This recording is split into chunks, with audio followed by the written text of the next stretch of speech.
নিশান সানি গাড়িটা কোনো একটা গাড়ির সঙ্গে অ্যাক্সিডেন্ট করার পরে আমার কাছে আসে এই জায়গাটা মেরামত করার জন্য। তারপর আমি অনেক সাবধানতার সামনে গ্লাসটা খুলে নেই, যেহেতু গ্লাসটা আগেই ভাঙা ছিল তাই আমি নিরাপদ দূরত্বে রেখে দেই, যেহেতু যেন কারো ক্ষয়ক্ষতি না হয়, কারো হাত পা না কাটে।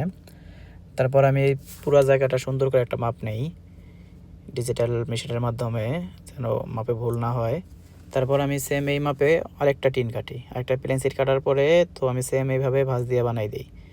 বানাই দেওয়ার পরে সর্বপ্রথম আমি জিনিসটা কাইটা এটা মেজারমেন্ট করে তারপর সুন্দরভাবে ওয়ালিং করি, নিখুঁতভাবে। ওয়ালিং শেষ হইলে তারপর আমি এটাকে সুন্দর করে শারুক মেরে একেবারে পরিষ্কার করে দিই। দেখতেই পারছেন নিচে আমি কাপড় দিয়ে রাখছি যে যেন ভিতরে কোনো জিনিস খারাপ না হয়।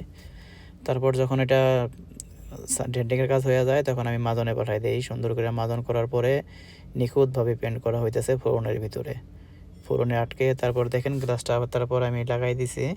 তো গাড়ি একবার আগের মতো হয়ে গেছে, গাড়িতে কোনো ডিফেক্ট নেই, কোনো কিছু নেই। কাস্টমার এসে দেখে অনেক খুশি হয়েছে।